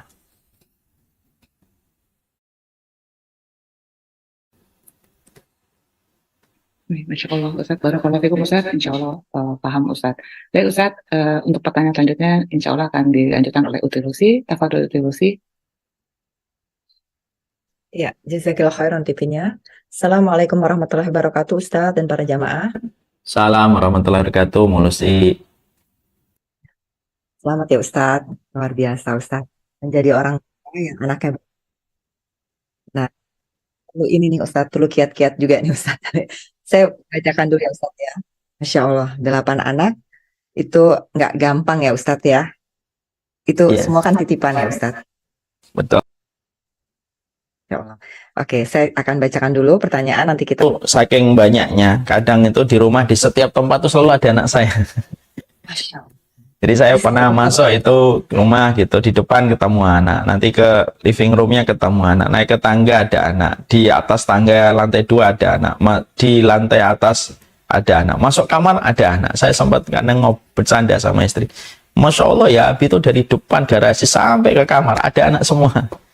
Ya, Masya Allah. Ya, memang salah satu di antara hal yang selalu kita harapkan adalah, ya moga-moga anak itulah yang akan mendoakan kita. Karena saya merasa saya itu fakir ilmu. Makanya dengan anak-anak itu setidaknya ada anak yang mengangkat tangan untuk mendoakan kita. Semakin banyak anak kita, semakin banyak tangan yang mendoakan kita. Apa sih yang kita harapkan di umur yang kedua kalau bukan doanya anak? Sholat kita berhenti, sedekah kita berhenti. Siapa yang meneruskan amal itu? Ya anak kita. Saya, anak-anak saya kalau mereka sholat, ya ngalir pahalanya untuk saya. Anak-anak itu kalau membaca Al-Fatihah, ngalir pahalanya untuk saya. Kalau anak itu berdoa Rabbirhamhuma kama rabbayani shaghira, itu ngalir untuk saya. Dan itu kalau anak kita semakin banyak, ya semakin besar. Makanya dulu para ulama dan para ustadz rata-rata mereka punya banyak anak. Kenapa? Yang mereka bidik bukan urusan dunianya, tapi yang mereka bidik itu urusan akhiratnya. Itu yang menjadi selalu semangat kita.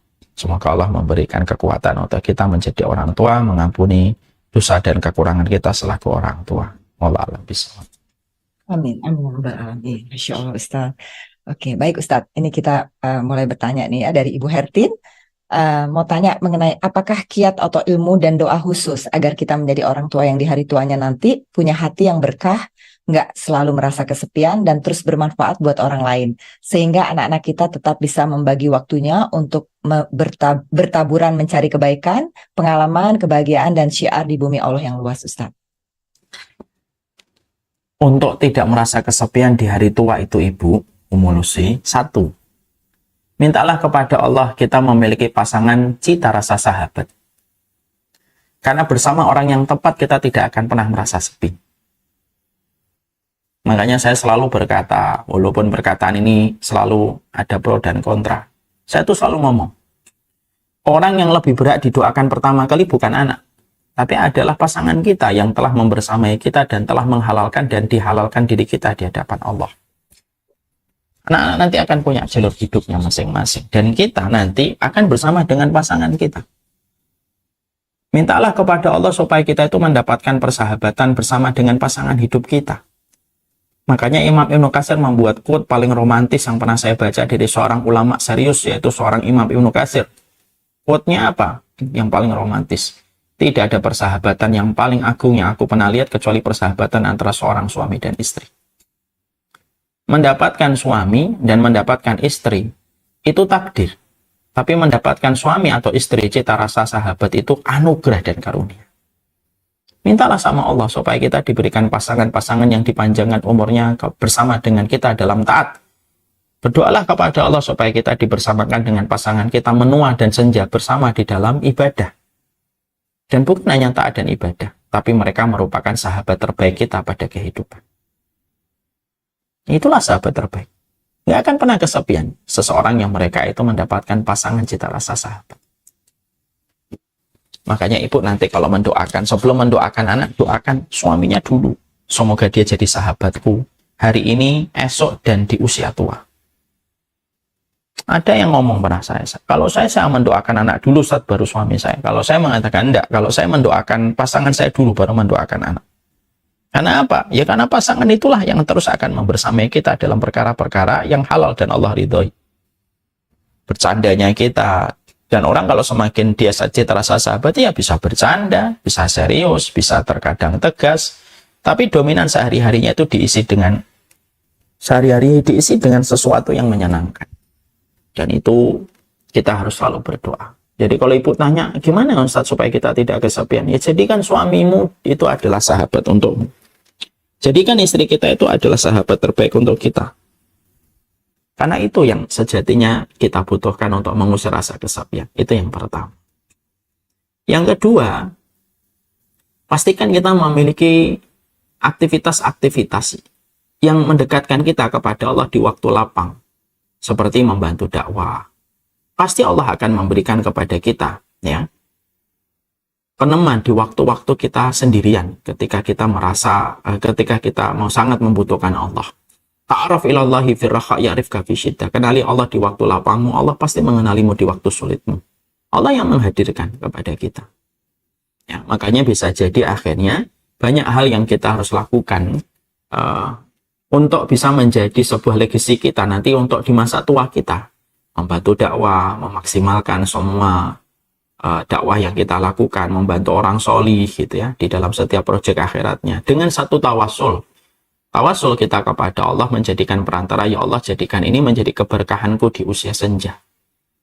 Ya, kan salah satu yang menjadi tanda kebahagiaan itu apa? Terhindar dari keburukan di usia senja. Allahumma inni a'udzubika min su'il kibar. Aku berlindung dari keburukan di masa tua. Ya. Makanya Masya Allah inilah yang sekali lagi ya saya sampaikan, Syamila Wisdom itu salah satunya adalah menjadi jembatan setiap orang tua untuk bisa mengetahui ilmu apa yang harus mereka lakukan ketika di usia senja. Ya, Insya Allah ini salah satu kegiatan yang kita hadiahkan untuk setiap orang tua. Kenapa kami akhirnya menggelar Syamila Wisdom ini? Karena berangkat dari beberapa curhat seorang ibu dan seorang bapak ketika sudah melewati angka 65. Lalu mereka ngomong sama kita, Ustadz kami itu ingin memandang kematian itu kayak gimana? Mereka ini rata-rata orang yang belajar kitab At-Tadhkirah di beberapa kajian kami. Lalu mereka itu pengen tahu tentang gimana sih memandang kematian. Kami nggak ngerti, kami terkadang ketakutan, kadang malam tidak bisa tidur. Kalau habis isya nggak bisa tidur Ustadz sampai jam 1 karena mikir macam-macam gitu. Nah, inilah saatnya kita memberikan sesuatu yang bisa menjadi kebaikan untuk mereka. Makanya Masya Allah kalau kita berada di lingkungan-lingkungan orang yang baik, mungkin lingkungan-lingkungan orang baik itulah yang akan menemani kita. Makanya pesantren itu kalau menurut saya, pesantren itu bukan hanya kita buat untuk anak-anak muda, tapi ada pesantren untuk orang tua lansia. Ini juga salah satu yang nanti kita gagas. Orang tua lansia yang jangan hanya diletakkan di panti jompo, yang hanya dibuat aktivitinya hanya untuk kesenangan, lihat TV, joget, mungkin senam gitu. Tapi kalau bisa adalah kita memiliki sebuah pesantren untuk orang tua, menemani mereka di usia senja. Menemani mereka di usia senja. Sehingga mereka betul-betul tenang. Karena tidak ada yang menenangkan kecuali mereka mengenal Allah yang mereka akan kembali kepadanya sebentar lagi. Wallahu a'lam bishawab. Itu kurang lebihnya. Jazakallah khairan Ustadz, Masya Allah. Jadi yang namanya suami istri cita rasa sahabat itu harus kita pupuk ya Ustadz ya. Umum kan kita sering nggak dapat foto-foto video orang tua yang mereka sampai tua masih bercanda, masih saling membonceng, masih saling bergandengan tangan. Iya. Hidup bersama dengan orang yang tepat itu nikmat. Hidup sama orang baik terkadang belum tentu nikmat, tapi hidup bersama orang yang tepat itu nikmat. Akurasi ketepatan itu adalah ketika pasangan kita telah menjadi sahabat untuk kita. Kita bisa menjadi orang yang apa adanya, bercanda apa adanya. Kadang-kadang istri saya suka ngomong gini, oh bercanda gitu. Loh, bercanda gini, kalau saya berikan kepada orang, atau kamu berikan sama orang lain, itu dosa. Berarti kalau kita berikan sama pasangan kita, itu justru pahala besar. Karena menjadi pasangan suami istri tidak harus selalu serius. Kadang kita bermain, kan begitu. Kadang kita bercanda. Dan kita harus selalu memahami frekuensi-frekuensi itu. Kapan frekuensi serius, kapan frekuensi bercanda. Nikmat itu. Makanya salah satunya apa? Harus berdoa. Harus berdoa kita yang banyak supaya pasangan kita itu menjadi sahabat kita. Dan maaf ya kalau saya lagi ngomong kayak gini, jangan buru-buru kita langsung menyanggah. Dengan mengatakan apa? Lihat dulu dong suaminya Ustadz. Gitu. Bisa kita sanggah dengan perkataan itu. Tapi kita evaluasi aja masing-masing. Suami mengevaluasi, istri juga mengevaluasi. Kenapa kita saling mengevaluasi?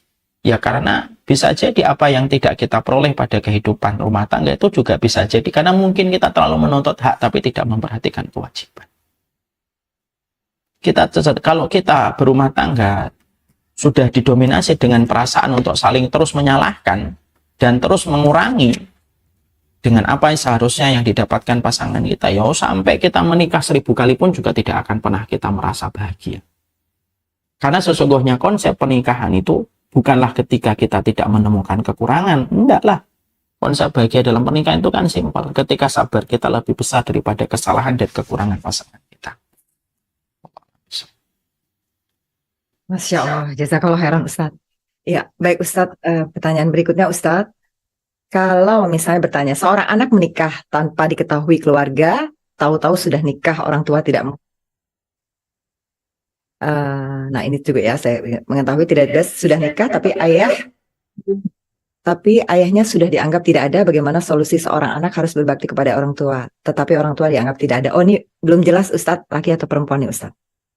Kalau dia anak perempuan, tidak diketahui orang tuanya, pernikahannya tidak sah. Ayyuma imra'atin nakahat bighairi idni waliha fanikahuha batilun. Perempuan mana saja yang dia menikah tanpa wali, maka pernikahannya batal. Wanita Ustadz, perempuan, anak perempuan. Nggak Batal boleh. ya? Tidak boleh. Coba. Saya ulang kembali hadisnya. Ayyuma imra'atin nakahat bighairi idni waliha fanikahuha batilun. Perempuan mana saja yang dia menikah tanpa izin dari walinya, dia tidak sah. Mau dia janda, mau dia gadis, harus meminta izin dari orang tuanya atau meminta izin dari walinya.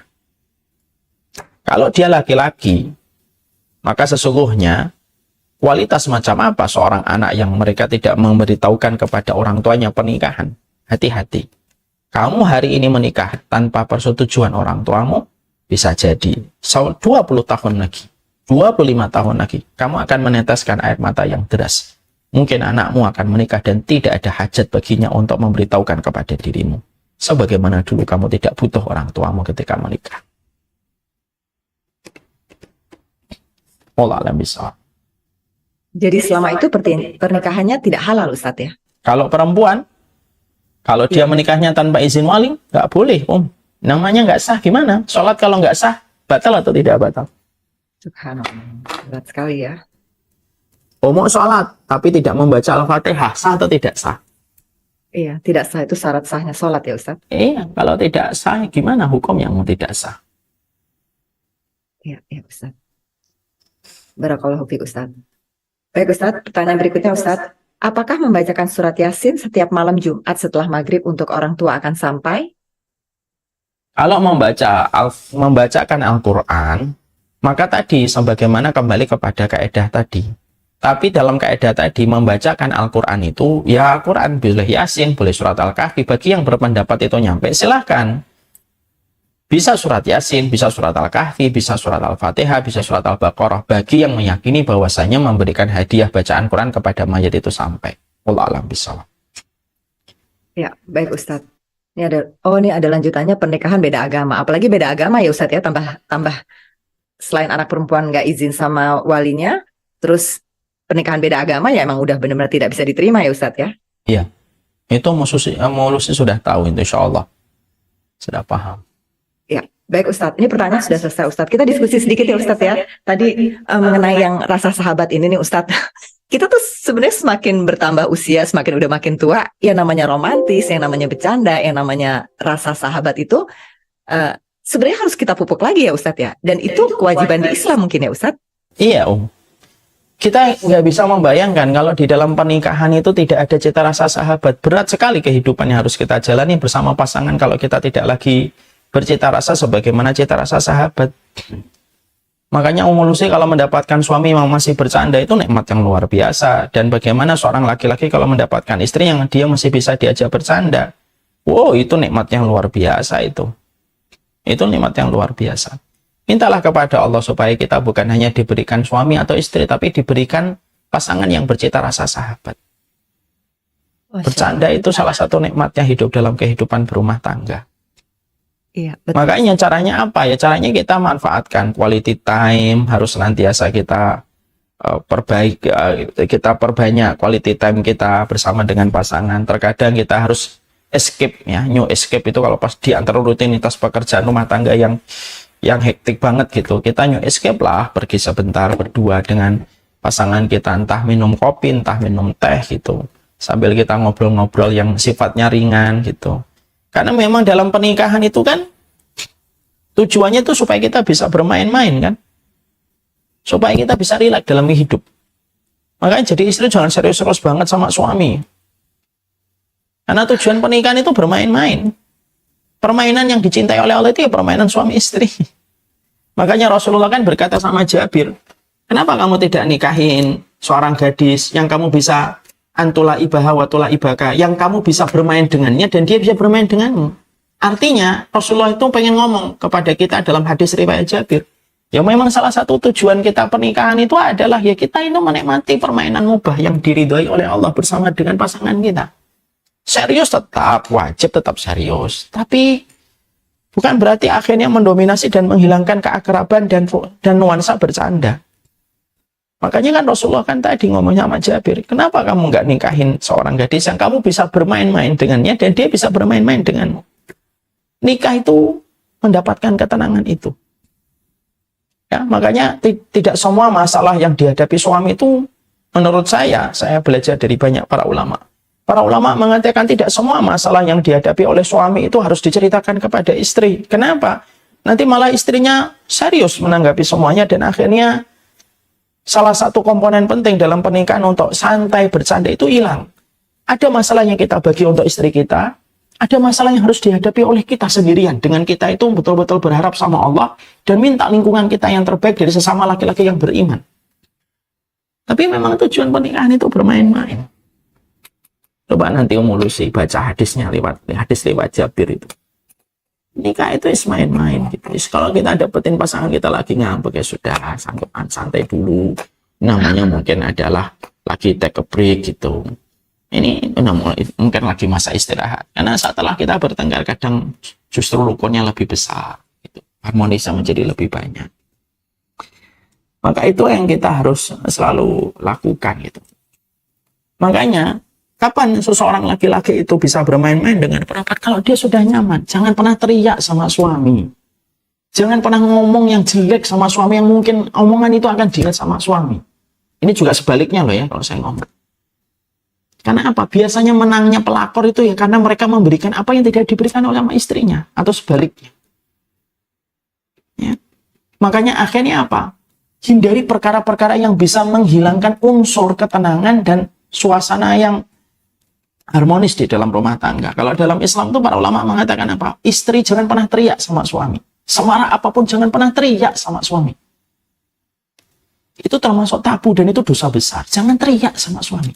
Kalaupun dia melakukan dosa besar itu tanggung jawab dia dengan Allah. Kamu tidak perlu teriak sama dia. Sampaikan yang benar kepada dia. Tapi jangan teriak. Kenapa? Karena menangnya perempuan itu bukan teriakan. Menangnya perempuan itu dengan kelembutan. Jangan salah milih senjata. Jangan pernah salah memilih senjata.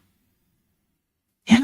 Menangnya perempuan itu yaitu dengan kelembutan. Makanya kalau ada perempuan yang sudah teriak, itu sudah berapa persen itu respeknya seorang suami bisa hilang itu. Karena tidak ada seorang suami yang mencari perempuan itu karena teriakan. Hatta orang yang paling bejat sekalipun, tidak ada yang mencari seorang perempuan yang teriak-teriak. Jangan pernah teriak sama suami. Jangan pernah ngucapin kata-kata yang buruk. Harus selalu membuat nyaman. Kalau ini sudah didapat, suaminya pasti begitu. Makanya kan saya pernah ngomong kan, pertemuan kita yang terakhir dulu. Kenapa Ummu Khadijah itu pemenang hatinya Nabi? Beliau bukan yang paling muda, beliau bukan yang paling cantik.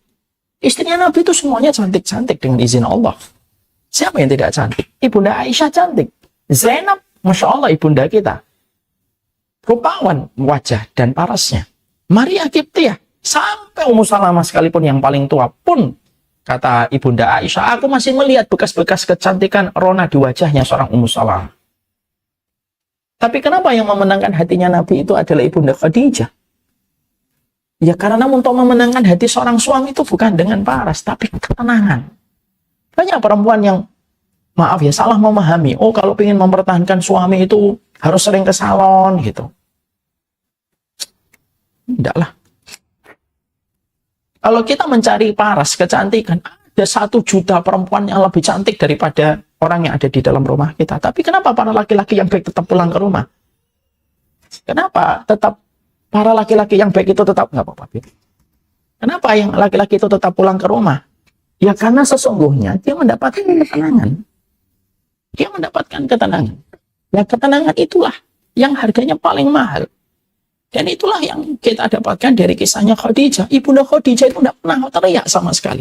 Nggak bisa kita mengatakan, oh itu kan istrinya Nabi Muhammad. Oke, kalau kita mengatakan itu. Asiyah binti Muzahib tidak pernah marah sama Aisyah. Tidak pernah teriak suaranya kepada Fir'aun.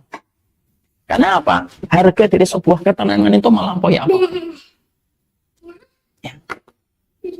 Ada sebuah meme, maaf ya saya boleh cerita di sosial media ya. Ada sebuah video pendek gitu. Ada seorang laki-laki yang dia itu punya selingkuhan. Terus perempuan istrinya marah. Istrinya berkata, Basam.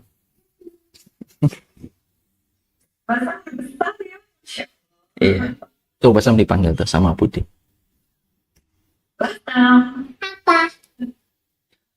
Iya.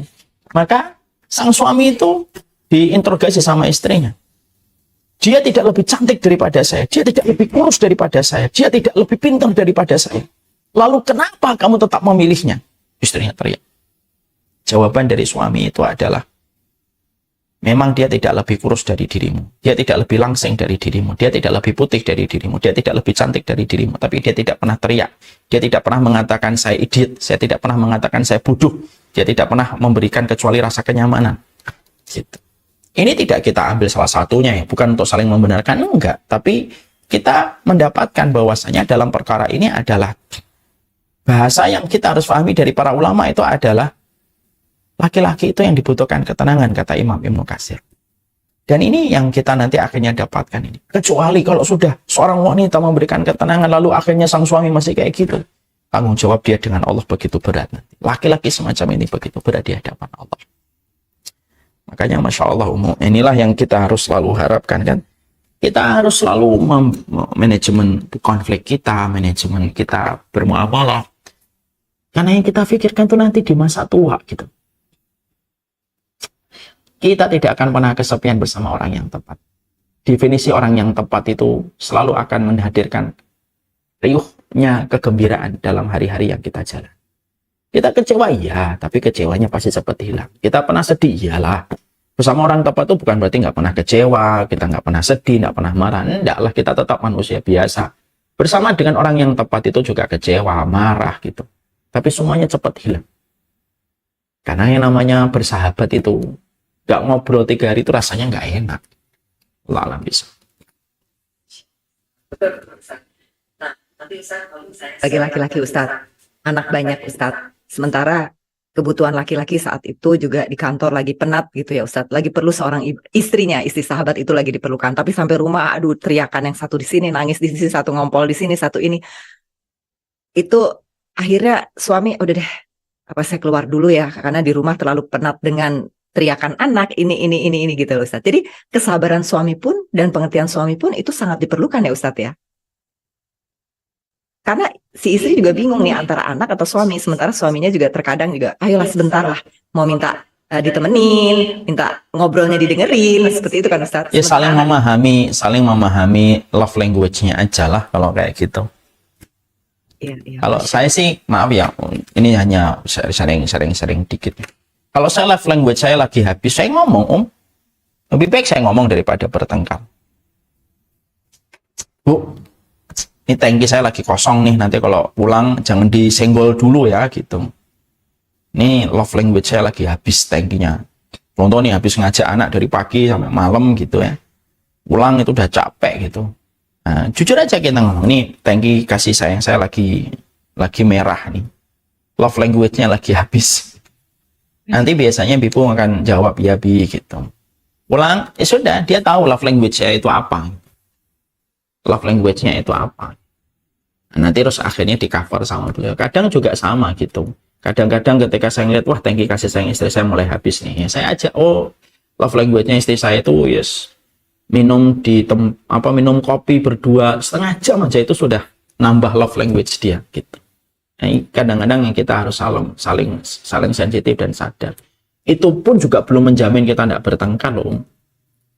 Makanya apalagi yang tidak paham tentang tangki kasih sayang atau love language-nya. Allah alam bisawab. Semoga Allah merahmati kita. Keterbukaan ya Ustadz ya, masalah. Satu lagi Ustadz, tadi Ustadz yang mengenai berbakti ya Kak Ustadz ya. Kita sebagai orang tua kan kita harus punya ilmu, karena anak-anak itu adalah madrasah ulanya adalah seorang ibu kan Ustadz ya, yang tentu dibantu oleh ayah. Nah terus tadi Ustadz juga katakan bahwa salah satu berbakti kepada orang tua, kita juga harus mentransfer ilmu Ustadz. Nah jadi si anak tuh kan juga harus punya ilmu nih Ustadz. Apakah si anak yang punya ilmu ini, apakah bagian dari dulu bahwa seorang ibu dan ayah itu doa-doa yang dulu itu? Karena ada anak juga sampai sekarang terlalu sibuk dengan dunianya, terlalu ini sampai akhirnya tidak bisa mentransfer juga ilmu ke orang tuanya. Bagaimana tuh Ustaz? Apa yang bagaimana Jadi kalau misalnya anak sekarang terlalu sibuk, padahal dulu orang tuanya itu termasuk madrasah ula yang baik sekali kepada anak-anaknya. Dididik gitu kan harusnya secara... Itulah hubungan sebab akibat Nah, iya betul Ustaz. Ya, ketika hubungan sebab akibat itu, maka orang tua itu apa? Sebagaimana yang saya sampaikan ketika kita merenungi surat Al-Ahqaf ayat yang ke-15. Ini tuh betul ilaika wa ini minal muslimin. Kalau kita setelah berdoa itu, Rabbi auzi'ni an ashkura ni'mataka allati an'amta alayya wa an a'mala salihan tardah wa aslih li fi dzurriyyati. Ini tuh betul ilaika. Ya kalau kita ingin mengharapkan kebaikan untuk anak kita, ya kita yang banyak tobat dulu. Oh ini salah saya, kekurangan saya. Kita harus banyak tobat dulu. Baru itu nanti insya Allah moga-moga Allah memperbaiki keadaan, dan bagi Allah itu mudah kalau Allah sudah maha berkehendak. Bisa jadi apa yang dilakukan anak kita itu ya karena kesalahan kita kan. Kan saya sudah mempelajari, sudah kita sampaikan waktu mukadimah kan. Setiap orang tua harus sadar gitu loh. Dia itu harus bertobat sama Allah dulu atas seluruh kekurangan sebelum dia mengharapkan kebaikan dari anaknya. Kalau ada banyak orang tua mengharapkan kebaikan anaknya, tapi orang tuanya merasa tidak ada yang salah pada dirinya, itu sudah salah besar. Makanya ketika kita membaca surat Al-Ahqaf 15 itu, wa aslih li fi dzurriyyati, permintaan setelahnya itu apa? Ini itu betul ilaika. Perbaikilah keturunan yang mengalir sampai keturunanku. Saya bertobat ya Allah. Seakan-akan Allah mengatakan, kalau kamu ingin mengharapkan kebaikan yang mengalir kepada keturunanmu, maka bertobatlah kepada Allah dan bertobatlah kepada anakmu atas segala kewajiban yang kamu abaikan dan kamu tidak maksimalkan. Allah yang bisa. Baik Ustaz, jazakallah khairan Ustaz. Saya kembalikan ke TV-nya. Barakallahu fiik Ustaz. Sami-sami, jazakallah khair. Baik Ustadz, barakallahu fiikum atas pencerahannya yang telah mengingatkan kembali tentang ilmu yang ini akan merupakan kewajiban bagi anak untuk memberikan kepada orang tuanya. Seperti mungkin perintahnya kalau masih dalam orang baik dan tidak menyimak, kemudian tidak mengingat keberadaannya atau melakukannya. Dan Ustadz berkali telah menjaga pada tujuh hati dari semua diri, dan semoga kalian semua bisa mengamalkan apa yang saya sampaikan tadi, dan mudah-mudahan semua itu menjadi kebaikan dan bermakna untuk semua. Kurang lebih saya nggak tahu sekarang. Semoga Allah berkahi kita dan kehidupan orang tua kita. Semoga kita tidak pernah lelah untuk senantiasa memperhatikan pintu tengah terindah dari kehidupan surga, yaitu bersama orang tua yang kita sayangi dan kita cintai. Kita bahas tentang birrul walidain Basam. Saya kira cukup. Kita tutup dengan kafaratul majlis. Subhanakallahumma wa bihamdika asyhadu an la ilaha illa anta astaghfiruka wa atubu ilaika. Assalamualaikum warahmatullahi wabarakatuh.